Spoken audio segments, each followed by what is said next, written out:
አሁን ባለችው ኢትዮጵያ እንደ መንግስት እየመራ ያለው ብልጽግና ነው።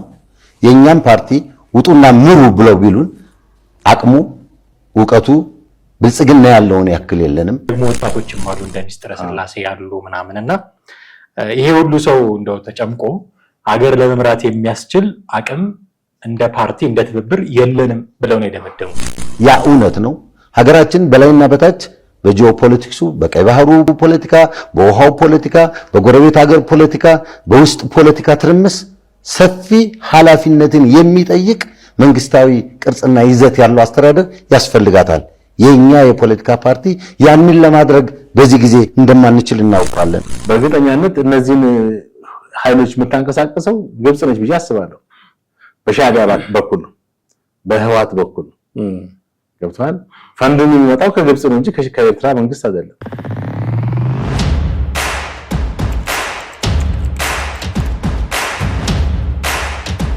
ሰላም እንዴት አላችሁ ውድ ቤተሰቦቻችን? ዘኢትዮጵያ የዩቲዩብ ቻናላችን ነው። ጥላሁን አክሊሉና አማሃ ደገፋ በወቅታዊ ፕሮግራማችን ወደ እናንተ መተናል። ዛሬ መነሻ የምናደርገው ሐሳባችን ሰሞኑን አንዳርጋቸው ጽጌ በሱዳን ተገኝቶ ስለ ጽምዶ ያወራው ነገር አለ። እዚህ ላይ የአፋብን የአማራ ፋኖ ብሔራዊ ንቅናቄ ህዝብ ግንኙነት ኃላፊ አስረስ ማረ ዳምጤ የራሱን ምላሽ ሰጥቷል። ከጽምዶ ጋር ተያይዘው ያነሳቸው ጉዳዮች አሉ። ይሄ ጽምዶ የሚባለው ነገር ደግሞ ለአማራው አይጠቅምም፣ አክሳሪ ነው የሚሉ ጉዳዮችን የሚያነሱ የትብብር የሚባለው ፓርቲ የምርጫ ኃላፊ የሆኑት አቶ ምርጫ ስንሻው እንዲህ አይነት ጉዳዮችን አንስተዋል። የአቶ ምርጫ ስንሻው ጉዳይ ከዚህ ከጽምዶ ጋር ብቻ የተያያዘ አይደለም። ምርጫው ላይ እንሳተፋለን አንሳተፍም ከሚለው ጉዳይ ጋርም እንዲሁ ያነሷቸው ሀሳቦች አሉ። እነዚህን ጉዳዮች በወፍ በረር ለመቃኘት እንሞክራለን። እስከ ፕሮግራማችን ፍጻሜ ድረስ አብራችሁን ቆዩ። ትሬ እንዴት አለ? ሰላም ነው፣ እግዚአብሔር ይመስገን። አንዳርጋቸው ጽጌ ከሰሞኑ ሱዳን ተገኝቶ ያደረገው ንግግር ይፋ ሆኗል። በተባራሪ የወጡ መረጃዎችን መነሻ አድርገን ከዚህ በፊት እኔም አንተም ፕሮግራሞችን በዚህ ጉዳይ ላይ ማንሳታችን ይታወሳል። 2 ሀገራት እና 3 ታጣቂዎች በሚል እንደውም ፍሬም ስታደርጋቸው ነበረ። አሁን የሱ ጉዳይ በደንብ ግልጽ ሆኖ አንዳርጋቸው ጽጌ እኛ እንደውም የነበረን መረጃ በስካይፕ እንደዚህ ወይ በዙም ተሳተፈ የሚል ነበረ። በአካል ሱዳን ተገኝቶ ስለ ጽምዶ ንግግር ሲያደርግ ሁሉ ሰምተነዋል። ይሄ ጉዳይ እናንተን የሚመለከት ነው ወይ? እናንተን ወክሎ ነው ወይ ሱዳን የተገኘው አንዳርጋቸው ጽጌ የሚል ለአስረስ ማረ ዳምጤ ጥያቄ ቀርቦለት ነበረ። አይኔ በፍጹም ይሄ ስለ ጽምዶ ስለምትሉት ነገር አናውቅም፣ አንዳርጋቸውም ራሱን ወክሎ ነው የተገኘው፣ አንዳርጋቸው ደግሞ በአማራነቴ ነው እዛ የተገኘሁት ነው የሚለው በመካከላቸው ትንሽ የሐሳብ መጋጨት ያለ ይመስላል። ትክክል። እንግዲህ ያው እንደሰማነው ሰሞኑ አቶ አንዳርጋቸው በዛ ሱዳን ላይ ተገኝተው ከጽምዶ እንደሚታወቀው በቲፒኤልኤፍ በህዋትና በሻዕቢያ መካከል ነው ግንኙነት የተጀመረው። ከዛ በኋላ ፋኖ እንዳለበትም በስፋት ተነግሯል። የሶስቱ ጥምረት ማለት ነው።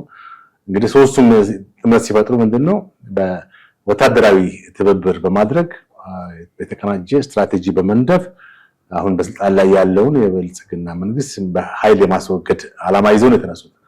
ከዚህ ጋር በተያያዘ እንግዲህ ብዙ ተብሏል ስለ ጽምዶ። ኢቭን ባለፉት ጊዜያቶች ሳይቀር በአገሪቱ የጠቅላይ ኤታማዦር ሹም በብርሃኑ ማርሻል ፊልድ ማርሻል ብርሃኑ ጁላ ሁሉ ተነግሯል። እና አሁን ይሄ የዚህ አንዳርጋቸው እንግዲህ አንዳርጋቸው የፋኖ ደጋፊና የፋኖ እንትን እንደሆነ በተደጋግሞ እየተነገረ ነው። በሰሞኑ ደግሞ እሱ በሱዳን ላይ ተገኝቶ ይሄ በዚህ ጉዳይ ላይ መግለጫ መስጠቱን ተከትሎ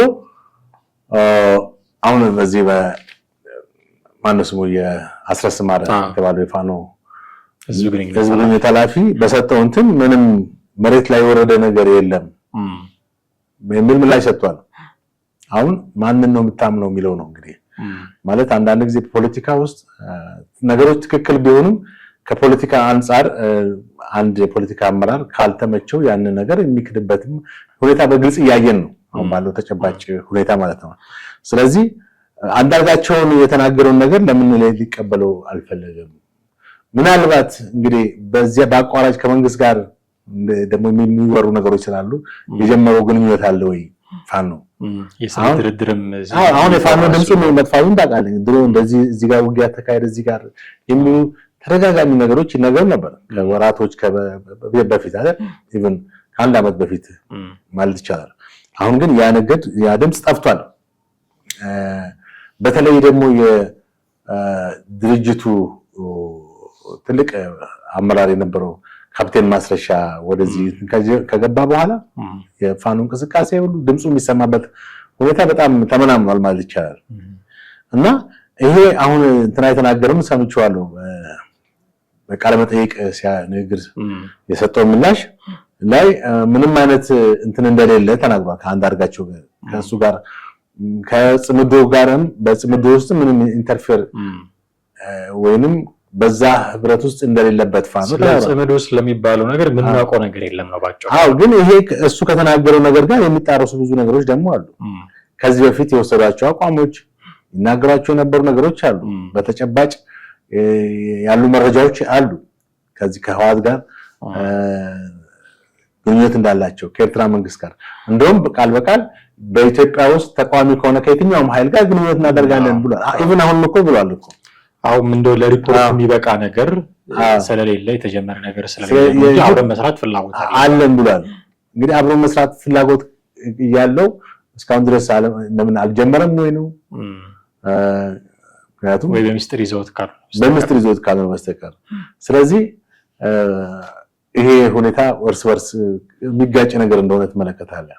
ምናልባት በአንዳርጋቸው ጽጌ አለመተማመን የመጣው ከምንድነው የሚል ጉዳዮችን እንደው ለማሰብ ስሞክር እንደምታውቀው አንዳርጋቸው ጽጌ አሁን ባለበት አቋም አልነበረም የምናውቀው። ከዚህ በፊት አማራ የሚባል ብሔር ወይ ጎሳ ወይ ነገድ የለም ብሎ ያምን የነበረ ሰው ነው። እነ አስረስ ደግሞ አማራ የሚባል ብሔር አለ፣ እሱም የህልውና ስጋት አለበት፣ በተለያየ ቦታ እየሞተ እየተገደለ ያለ ማህበረሰብ ነው። ይህንን ነፃ ለማውጣት ብረት አንስተናል ብሎ ጫካ የገቡ ናቸው። እዚህ ስታንድ ላይ ቆመው ሁለቱ ግለሰቦች የሚስማሙ ናቸው ብሎ መገመት አስቸጋሪ ነው። አሁን ግን አንዳርጋቸው ጽጌ ይሄ አማራነቴን ተጠቅሜ ነው በዛ መልኩ ነው ወደ ሱዳን ተጋብዤ የተገኘሁት፣ የጋበዙት የሱዳን መንግስትና የኤርትራ መንግስት እንደሆኑ ሲናገር ሌላ ቃለ መጠይቅ ላይ ሰምቼዋለሁ። በአማራነት የተገኘሁት ሲል ያኔ የካደውን አማራነት አሁን ለምን ፈለገው የሚል ቁጭት እና አስረስ ጋር ያለ ይመስለኛል። እንዲህ አይነት የአቋም መለያየትም ምናልባት እኛ የምናውቀው ሰው አይደለም አንዳርጋቸው ጽጌ የሚል ድምዳሜ ሊደርሱ ያደረጋቸው አይመስልም። ልክ አንድ ምስሉ ሊሆን ይችላል።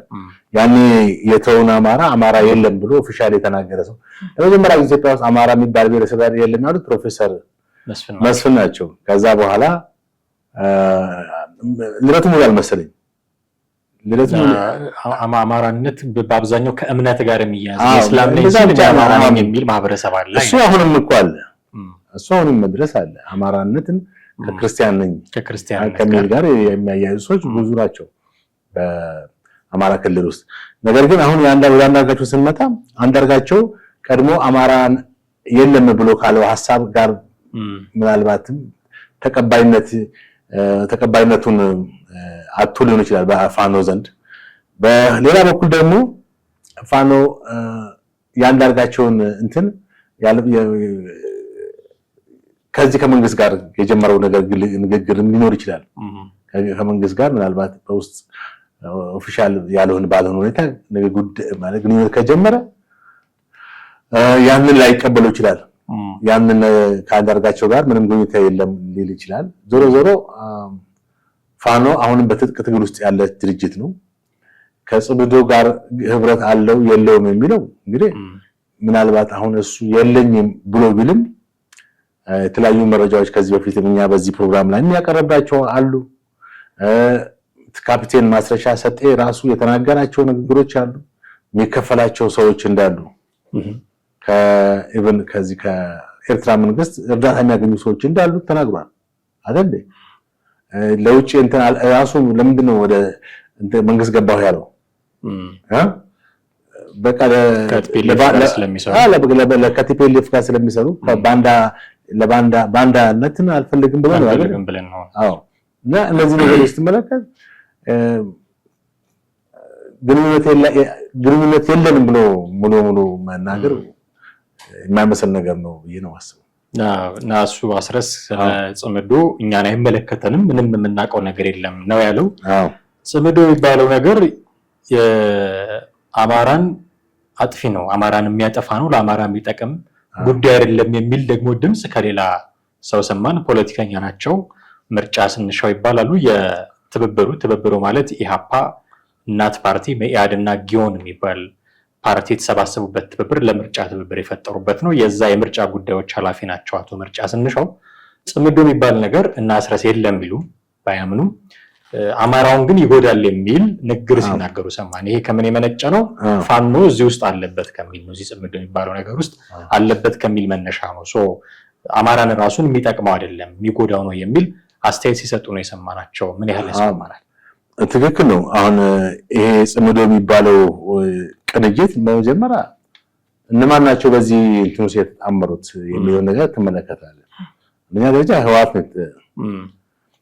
እንግዲህ ህወሓት ከመነሻው 1967 ስልጣን ላይ ማለት ወደ ትጥቅ ትግል ሲገባ አማራ የትግራይ ህዝብ ጠላት ነው ብሎ ነው ማኒፌስቶ ላይ ያረቀቀው። እስከ መጨረሻም ድረስ የአማራ ጠልነቱን አልተወም። ቲፒኤልኤፍ አሁንም አማራ ጠልነቱ አልተወም። ምናልባት መንግስት በመሆኑ ያው ክልሉ ስለሚያስተዳድር ከዛ አንፃር ትንሽ እንደ ትራይብ ሆኖ ወይም የአማጺነትን ስሜት ትቶ በመንግስት ስለሆነ ተወው እንጂ ያን ጉዳይ ጸረ አማራነቱ አሁንም እንዳለ ነው። የትግራይ ህዝብ አይደለም። የትግራይ ህዝብማ ከአማራ ህዝብ ጋር አብሮ ይኖርና በብዙ ታሪክና በብዙ ማንነት ውስጥ እርስ በርስ የተጋመደና የሚቀራረብ ህዝብ ነው። ነገር ግን ቲፒኤልኤፍ አሁንም ጸረ አማራነቱ እንዳለ ነው። በተጨማሪም ደግሞ የኤርትራ መንግስት ወሰደው። የኤርትራ መንግስትም እኮ ጸረ አማራ ነው። እነዚህ ሁለቱ ውህዶች ጋር ፋኖ ቢዋሃድ ዞሮ ዞሮ ጸረ አማራ በሆኑ ኃይሎች መካከል ውህደት ፈጠረ ማለት ነው። ይሄ ደግሞ አሁን የተቃዋሚ ፓርቲው ምርጫ ኃላፊ አቶ ማን ናቸው? ምርጫ ስንሻው አቶ ምርጫ ናቸው። ስማቸው ምርጫ ነው። እሳቸው የሚመለከታቸው የምርጫ ጉዳይ ነው። የምርጫ ጉዳይ ነው እና በዚህ ጉዳይ ላይ ጽምዶ የሚባል ለአማራ ጸር ነው ያሉበት ነገር ትክክል ነው። ቅድም ያልጠቀስነው ነገር አለ። ወደ እሳቸው እንመጣለን ተመልሰን። አሁን ማነው ስሙ አስረስ አማራ ክልል ማነው ጽምዶን አናቅም ከጽምዶ ጋር ምንም ግንኙነት የለንም ያለው ነገር ስትመለከተው መጀመሪያ ፋኖ ራሱ አንድ ወጥ የሆነ አደረጃጀት ስለሌለው ምናልባት አስረስ የማይመራው የሌላ የፋኖ ክንፍ ግንኙነት ፈጥሮ ሊሆን ይችላል። ገባ? አሁንም እኮ ፋኖ በአንድ ወጥ የሆነ አመራር አይመራም። ስለዚህ አንዱ ክንፍ በሚስጥር በህቡ ደረጃ በህቡ በሆነ ሁኔታ ከፋኖ ከዚህ ከሻቢያ ጋር ፈንድ እየተቀበለ በእርግጠኛነት እነዚህን ኃይሎች የምታንቀሳቀሰው ግብጽ ነች ብዬ አስባለሁ። በሻቢያ በኩል ነው፣ በህወሓት በኩል ነው። ገብቷል? ፈንዱ የሚመጣው ከግብጽ ነው እንጂ ከኤርትራ መንግስት አይደለም። የግብጽን ነገር ስታነሳ አጥሊ አንዳርጋቸው ጽጌ ከዚህ ከሰሞኑ ከሱዳን ጉብኝቱ በኋላ ቃለ መጠይቆች እየሰጠ ነውና ከኢትዮጵያ ጠላቶች ጋር እንዴት ፋኖ ይሰራል የሚል ጥያቄ ተነስቶለት ነበረ። መሳሪያም የምትሰጠው ገንዘብም የምትሰጠው ግብጽን ብትሆን ችግር የለውም የሚል ሐሳብ አነሳና ለዛ ያመጣው አመክንዮ ትንሽ ስለገረመኝ ሐሳብ እንድትሰጥበት ነው። ታሪካዊ ጠላት ብትሆንም ከሷ ጋር አሁን መስራት ይጠቅመናል። መሳሪያውን ገንዘቡን እንወስድና የምንፈልገውን የምንፈልገውን ማለታቸው ስልጣን መያዝ ነው። እሱን ካሳካን በኋላ ከዛ በኋላ አንፈልግሽም ማለት እንችላለን የሚል ነገር ሲያራምዱ ሰማሁትና እዚህ ላይ ኮሜንት እንድታረግ ብዬ። ይሄ በጣም ሞኝነት ነው። በመጀመሪያ እኔ እንጃ ብቻ ከአንድ ፖለቲከኛ የምን ነገሩ ራሱ ያሳፍራል። ግብጽ ያንን እንትን ሻቢያን ስልጣን ላይ አስወጣ ሻቢያ ጋር ያለፈን ግንኙነት አቆመች እንዴ? ሻቢያ የሷን ድጋፍ አልፈልግም ማለት ከዛ በኋላ አንድ ነገር ማወቅ ያስፈልጋል። የውጭ ትብብር የምትፈረገው መጀመሪያ ደረጃ አንደኛ የፋይናንሻል አቅምህን ለማደራጀት ነው፣ የመሳሪያ አቅምህን ለማጎልበት ነው፣ የተለያዩ ስትራቴጂዎች ለጦርነት ወይም ለኃይል የሚሆኑ ነገሮችን የምትጠቀምበት ነው። ስለዚህ ግብጽን አልፈልግሽም የሚለው ከምን አንፃር ነው? ባንዳ እንዳይባል ነው። ባንዳነትማ በደንብ ገለጸ እኮ አሳየ እኮ። የመጀመሪያው ባንዳነት እኮ ምንድነው ከግብጽ ከመሳሪያ ወስዳለን አለ። ከዚህ በላይ ባንዳነት የለም። ከዛ በኋላ ልትልተው ስልጣኑን ከያዘም በኋላ ከሷ ጋር ይሄ የማይመስል ኢትዮጵያ ህዝብ ማጃጃል ነው ማለት ትችት ውስጥ ላለመግባት ባንዳ የሚለውን ስም ከግብጽ ጋር መስራት ልክ እንዳልሆነ እኮ ያውቃል። አዎ ልክ እንዳልሆነ ያውቃል። ለምንድን ነው የቀረበው ግብጽን? ለጥቅም ነው አይደል የፈለገው? ፈንድ ይኖራል፣ የመሳሪያ እርዳታ ይኖራል፣ ሌሎችም ነገሮች ይኖራሉ። ኢትዮጵያ ውስጥ ለሚያደርጋቸው እንቅስቃሴዎች ግብጽ ድጋፍ ያስፈልገኛል ብሎ ነው ያሰበው። ከዛ በኋላ ደግሞ አላማውን ካሳካ በኋላ ከግብጽ ጋር ምን ይለች እንደ ግብጽ የምታቆመው እሱ ሲያቆም ደግሞ ሌላ ኃይል ታደራጃለች እኮ እሱና ማለት ይፈልጋል። ሌላው ሱፋኑ ላይ ሌላ ኃይል ታደራጃለች። ስለዚህ ይሄ ማለት ኢትዮጵያዊነትን ከያዘ ግማሽ ኢትዮጵያዊነት ሊኖር አይችልም፣ ግማሽ ባንዳነት ሊኖር አይችልም። ባንዳነት ሙሉ ባንዳነት ነው። ኢትዮጵያዊነት ለምን ሙሉ ኢትዮጵያዊነት ነው። እንደዛ ነው ያለው እንግዲህ ታቻችለው ነገር አዎ ወደ እሳቸው ልምጣ ወደ አቶ ምርጫ ስንሾን ቅድም ስለ ጽምዶ የተናገሩትን አንስተራል። ከዛ በተጨማሪ ደግሞ አንድ ያነሱት ነገር በጣም የገረመን ቅድም ቪዲዮንም ስንሰማ እንዴት እንደዚህ ይባላል ስንል ነበረ። ምናልባት እንደውም ይቻል ከሆነ ኤዲተራችን ቢያስገባልና ይሄንን ድምጽ ብንሰማው ደስ ይለኛል። አሁን ባለችው ኢትዮጵያ እንደ መንግስት እየመራ ያለው ብልጽግና ነው። የኛም ፓርቲ ውጡና ምሩ ብለው ቢሉን አቅሙ ዕውቀቱ ብልጽግና ያለውን ያክል የለንም። ያ እውነት ነው። ሀገራችን በላይና በታች በጂኦፖለቲክሱ በቀይ ባህሩ ፖለቲካ፣ በውሃው ፖለቲካ፣ በጎረቤት ሀገር ፖለቲካ፣ በውስጥ ፖለቲካ ትርምስ ሰፊ ኃላፊነትን የሚጠይቅ መንግስታዊ ቅርጽና ይዘት ያለው አስተዳደር ያስፈልጋታል። የኛ የፖለቲካ ፓርቲ ያንን ለማድረግ በዚህ ጊዜ እንደማንችል እናውቀዋለን። ያሉት ምንድነው? እድሉ ቢሰጠን ሀገር መምራት የሚያስችል አቅም የለንም ብለው ቃል በቃል ነው እንደዛ የተናገሩት። እንደ ፓርቲ በምርጫ እየተወዳደሩ ነው፣ አቅም አለን ብለው እየተወዳደሩ ነው። እንደውም በተለያዩ ቦታዎች ብዙ እጩዎችን አቀርበናል የሚሉ ናቸው። እንደ ትብብር የአራት ፓርቲዎች ትብብር ነው። በርካታ ልምድ ያላቸው ፖለቲከኞች ያሉበት ፓርቲ ነው። እነ የሸዋስ አሰፋን እናውቃለን እዛ ውስጥ ማናቸው። የመኢአዱም ደግሞ ሊቀመንበር አሉ። አብርሃም ተክለሃይማኖትም አለ። የኢሃፓው ደግሞ ወጣቶችም አሉ እንደ ሚስትረ ስላሴ ያሉ ምናምንና ይሄ ሁሉ ሰው እንደው ተጨምቆ ሀገር ለመምራት የሚያስችል አቅም እንደ ፓርቲ እንደ ትብብር የለንም ብለው ነው የደመደሙት። የለንም ብለው ደምድመው ሲያበቁ እንደገና ምርጫ ላይ ደግሞ እየተሳተፉ ነው ያሉት። በጣም የሚገርም ጋዜጠኛው ብቻውን ቢያቀርበው የኤንቢሲ ጋዜጠኛ ያልኩት እድሉ ቢሰጠን ሀገር የመምራት አቅም አለን ነው ብሎ ሊያስተባብሉ ይችሉ ነበር።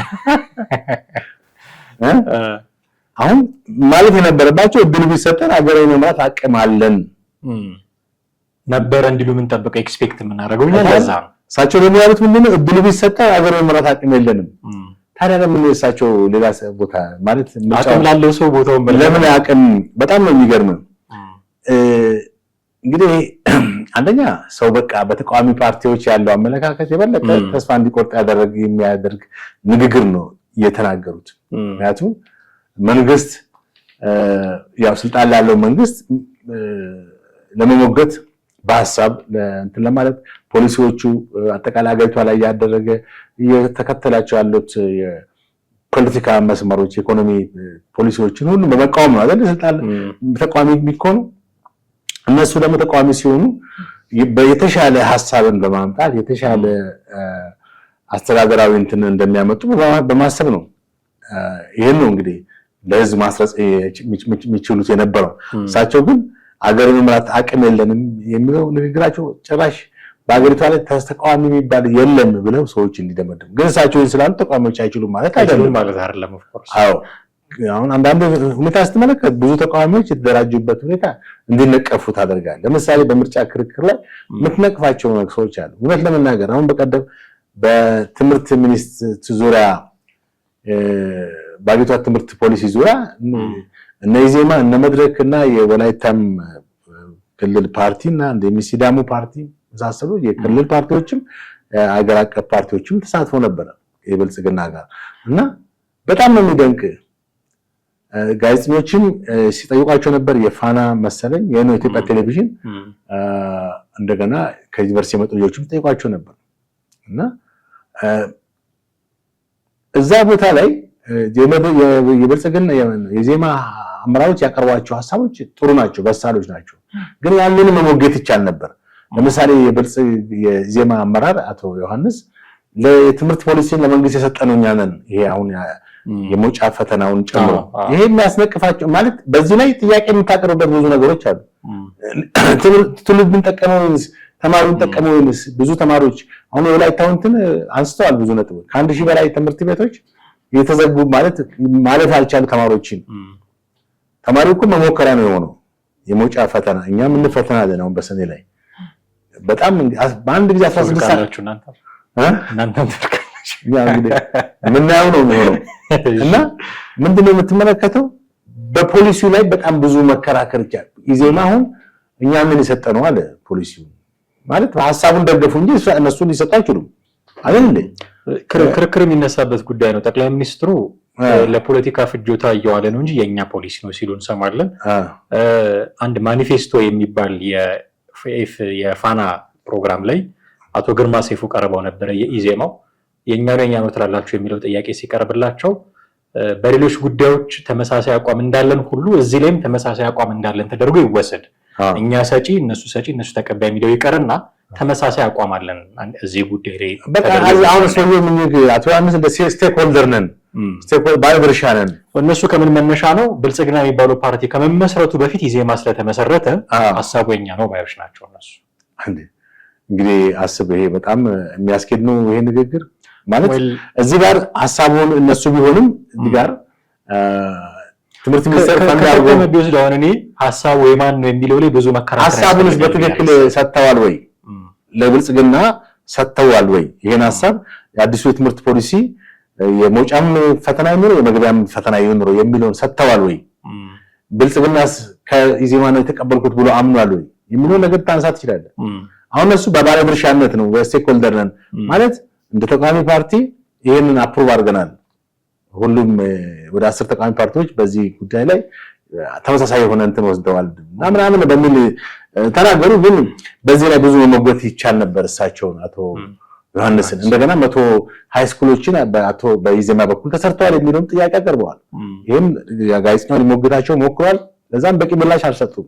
እና በአጠቃላይ በወቅቱ የቀረቡት የተቃዋሚ እንትኖች በአሁኑ መድረክን አመራር ብትመለከተው እኔ እንጃ በደንብ ሐሳቡን የመድረክን አቋም ገልጿል ብዬ አልችልም። አንዳንድ ጊዜ ተወካዮቻቸውም ሲቀርቡ በትክክል ማስረዳት የሚችሉ መሆን አለባቸው። በህዝብ በደንብ አድሬስ ማድረግ የሚችሉ መሆን አለባቸው። ስለዚህ አቶ ምርጫው ብቃት የለንም ያሉ ፓርቲዎች አሉ። አሁን አቶ ምርጫው ማለት የሚያሟሉም አሉ የማያሟሉም አሉ። እሱን ግን መወሰን ያለበት ማለት ነው። እኔ ጥያቄ ፓርቲው ነው ፓርቲው ነው ሳይሆን ፓርቲማ ሁሉም አቅም አለኝ ብሎ ነው ለውድድር የሚመጣው። አድሚት ማድረጋችሁን አልወደድኩትም። አቶ ምርጫ አቅም የለንም ማለታችሁ አሁን የላችሁም ማለት የሚገባው ህዝብ ነው። በምርጫ ካርድ ይወስዳል። እናንተማ ምንም አቅም የላችሁም ሀገር መምራት ብሎ እንዲጠላችሁ ኤክስፔክት የምታደርገው ህዝብ። እሳቸው ከራሳቸው ፐርስፔክቲቭ ነው የወሰዱት። የራሳቸውን አቅም ነው ያዩት። ሰው አቅም የለኝም ካሉ በቃ እሳቸው ይሄን ካሉ አለመግባት ነበረባቸው። ፓርቲ ውስጥ የምርጫ ኃላፊ ሆነው አቅም የለንም እንዴት ሪፕሬዘንት ያደርጋሉ? በዛ መንገድ ያሉ ደግሞ ይከራከራል። ለምን መጣ ፓርቲው? ለምን ይወዳደራል? ለምን ብልጽግናን ይፈካከራል? ብልጽግናን በጣም አግዝፈው ተመለከቱ።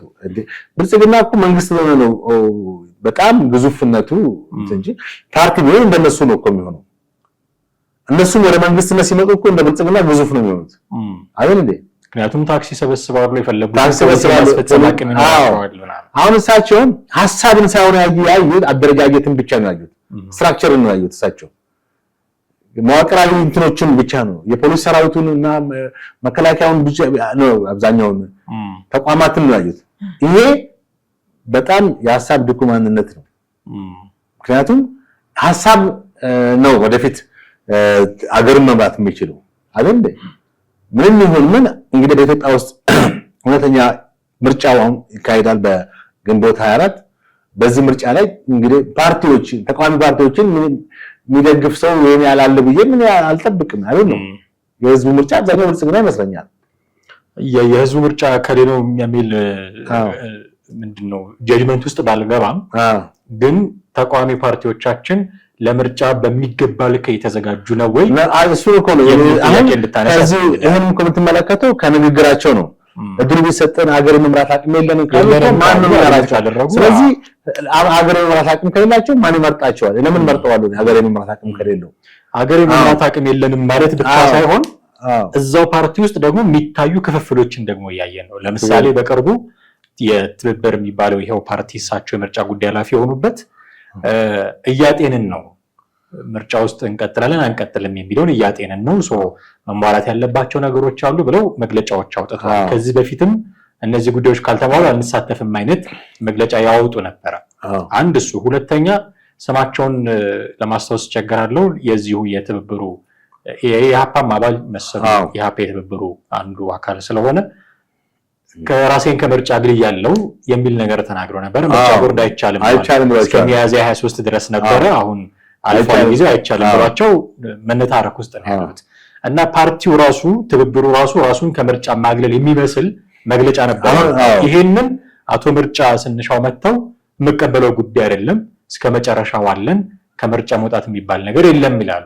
ከምርጫ መውጣት የሚባል ነገር የለም የሚለው ላይ ኮሜንት ታደርጋለህ፣ ግን ከምርጫ መውጣት የሚባል ነገር የለም እያሉ ለምርጫ ራሳቸውን እያዘጋጁ ሌላ ኢንተርቪው ደግሞ ሄደው አይኛ አቅም የለንም ሀገር ለመምራት የሚናገር በጣም የሚገርም ነው። ከምርጫ አንደኛ በፓርቲ ውስጥ መከፋፈል እንዳለ ታያለ፣ አንድ አይነት አቋም እንደሌለ ታያለ። ትብብር የሁለት የሶስት ፓርቲዎች ምን እንትን ነው አይደል? የአራት ፓርቲዎች ውህደት ነው ወይም ማን ነው ጥምረት ነው ነገር ነው። እና በዚህ ውስጥ እንግዲህ አንድ ቃል አቀባይና አንድ ቲም ንግግራቸው ተመሳሳይ መሆን አለበት። ከዛ ይልቅ ግን የተወሰኑ አካል በመግለጫ ምርጫ ላይ ይሳተፉ ገና እንዳልወሰኑ ሲናገር እሳቸው ደግሞ በምርጫው አንጣም በ10 ቀን ነች ቀረችን እንዴት ነው ከዚህ በኋላ ነው በምን ተናግረዋል። እንደውም የወጣውን መግለጫ ነው አልቀበልም ማለት። ስለዚህ በፓርቲው እንትን አይመሩም ወይም የራሳቸውን አመለካከት እያሰፉ ነው ማለት ነው። መግለጫ ሲያወጡ የነዚህ ሰዎች ድምጽ እንዴት አልተሰማም የሚል ነገር በጣም ደግሞ ያውም የምርጫው ኃላፊ የምርጫ ጉዳይ ኃላፊ ምርጫውን ወክለው ፓርቲውን ወክለው በምርጫ ላይ ለሚዲያ ሐሳብ መስጠት ኢንተርቪው የሚደረጉ ሰው እንደዚያ ነው መናገራቸው። ከፓርቲው መግለጫ ጋር የሚጣረስ ነገር መናገራቸው ገና ከመነሻው ገና ከጥንስሱ በፓርቲ ውስጥ አለመግባባቶች እንዳሉ ትመለከታለህ። በሌላ በኩል እድል ቢሰጠንም ሀገርን መምራት አንችልም ያሉትን ደግሞ በአንድ በኩል ምርጫውን እንደሚወዳደሩ እየተናገሩ ምርጫውን እንዳያቋርጡ የፓርቲው መግለጫም እንደማይቀበሉ እየተናገሩ ለምርጫ ብቁ መሆናቸውን ቢናገሩ የበለጠ እንድንተማመንባቸው ነው። እሳቸው ግን እድል ቢሰጠን አገር የመምራት አቅም የለንም እንደ ብልጽግናን በጣም በላይ ሰቅለው እሳቸውን በጣም ራሳቸውን ፓርቲያቸውን እና እሳቸውን አሳንሰው ነው የተናገሩት። ይሄም ምንድነው የምትመለከተው ሰዎች ወይ መራጩ ህዝብ በተቃዋሚዎች የበለጠ ተስፋ እንዲቆርጥ የሚያደርግ ነው። ተቃዋሚዎች ምንም አቅም የላቸውም ብንመርጣቸው። ታዲያ እኮ ማነው አንድ ድምጽስ እኮ የሚሰጣቸው ማነው? በዚህ አይነት ራሳቸው ያመኑ ሀገር መምራት አንችልም እያሉ ማን ታዲያ እሺ ለምንድን ነው ብለው አሁን ሀገር መምራት የሚያስችል ፖሊሲ ያለን ብለው ነው ማኒፌስቶ የሚያዘጋጁት። የትምህርት ፖሊሲ ያላቸው፣ የኢኮኖሚ ፖሊሲ ያላቸው፣ የውጭ ግንኙነት ፖሊሲ ያላቸው፣ የክልል አወቃቀር መቀየር አለበት የሚል ፖሊሲ ያላቸው። ይሄንን ሁሉ ያዘጋጁት ሀገር እንመራበታለን፣ ሀገር እናስተዳድርበታለን፣ ይሄንን አይታችሁ የኢትዮጵያ ህዝብ ምረጡን ሊሉ ነው። ይሄ ያዘጋጀነው ነገር ሀገር መምራት የሚያስችል አይደለም፣ ያዘጋጀነው ማኒፌስቶም የኛም ጭንቅላት ከብልጽግናዎች ያነሰ ነው ብለህ እንዴት ነው ምርጫ ላይ ተቀርበው? በጣም የሚገርም ከቻለ ሁለቱንም እሳቸውንም አሁን ቅድም የደወልኩለት ፓርቲው አመራር አለ አብረው እንዲቀርቡ እናደርጋለን። በዚህ ቦታ ላይ ካልቻልን ደግሞ በተራ በተራ ለማቅረብ ሞክርና ሐሳባቸውን የበለጠ ግልጽ ሊያደርጉ እንዲችሉ እናደርጋለን። ግን በአጠቃላይ ስትመለከተው የተናገሩት ንግግር አንደኛ የወሰዱ ካሉ አቋም ጋር የሚጣረስ ነው። ምክንያቱም እኛ አቅም አለን ብሎ ነበር። እኛ ደስ ብሎን ህዝቡም ብሎ አትሊስት አማራጩን ያህል አቅም ከሌላቸው እሱ ይወስናል። በቃ አሁን እንኳን አቅም የለንም ካለ ታዲያ አቅም የሌለውን ፓርቲ ማን ይመርጣል? አይደል ነው እንግዲህ በጣም አስቸጋሪ። ስለዚህ ለማንኛውም እኛ ለሚቀጥለው ሳምንት ለተመልካቾች ይሄን ሚዲያ ለሚከታተሉ ሰዎች የትብብር ፓርቲን አመራሮች ቃላቸውን ሰጥተውናል። ከቻለ እሳቸውንም ለማቅረብ እንሞክራለን። አለበለዚያ ያነጋገርነው በዛም ባለ በዚህ አንዱን የፓርቲ ሰው የፓርቲውንም አቋም ይሄን ጥያቄ ማንስተን እናወያያቸዋለን። ቃላቸውን ሰጥተውናል። እንግዲህ ቃላቸውን አክብረው ይገኛሉ ብለን እናምናለን። የኛም ፕሮግራም ግን እዚህ ላይ ማብቃት ይኖርብናል። ጥሌ እጅግ አድርጌ አመሰግናለሁ። ውድ ቤተሰቦቻችን እናንተ ምን ትላላችሁ? ሐሳብ አስተያየቶቻችሁን በተለመደው መንገድ ልታደርሱን ትችላላችሁ። የኛም ፕሮግራም ግን እዚህ ላይ እናበቃለን። ጥላሁን አክሊሉና አማረ ገፋ ነበርን። በሚቀጥለው ጊዜ በሌላ ርዕሰ ጉዳይ እንጠብቃችኋለን። ጤና ይስጥልን።